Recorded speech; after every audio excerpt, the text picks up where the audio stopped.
જીગરજી જોડાયેલા છે અને જીગરજી આજના દિવસે હવે તમને સ્ટોક સ્પેસિફિક વાયદા બજારમાંથી ક્યાં પસંદગી રહેશે? સ્ટોક સ્પેસિફિકમાં મને પોલિસી બજાર પીબી ફિનટેક ગમી રહ્યું છે. છેલ્લા ઘણા ટાઈમથી એક મોટા ભાગે કન્સોલિડેશન ચાલુ હતું 1570 નીચેમાં 1400ના ઝોન, અને આ જ પર્ટિક્યુલર ઝોનમાં આપણને એક ઇન્વર્સ હેડ એન્ડ શોલ્ડરનો બ્રેકઆઉટ થતું દેખાયું છે છેલ્લા 3-4 દિવસના પહેલા. તો આની અંદર એક કન્ટિન્યુઅસ મોમેન્ટમ અવરલી ચાર્ટ ઉપર આજે પણ મેન્ટેન છે.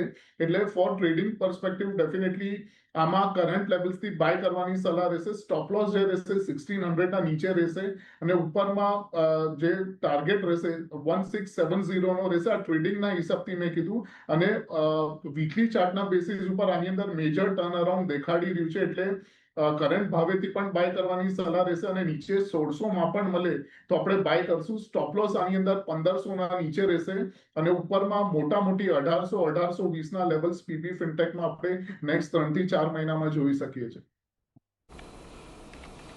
એટલે જુઓ, એક ટ્રેડિંગ પર્સપેક્ટિવથી પણ અને પોઝિશનલ પોઈન્ટ ઓફ વ્યૂથી પણ તમે અહીંયા પીબી ફિનટેક પર એક ખાસ ધ્યાન રાખી શકો છો.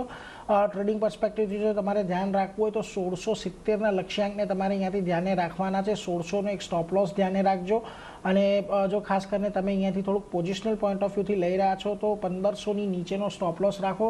1800-1820 સુધીના લક્ષ્યાંક એક આવતા જોવા મળી શકે છે. એટલે આ બે પર તમારે ખાસ ફોકસ અહીંયાથી રાખવાનું છે પીબી ફિનટેક પર, ટ્રેડિંગ પર્સપેક્ટિવથી પણ, અને લાંબા ગાળે પણ તમે અહીંયાથી ખરીદદારી કરીને ચાલી શકો છો.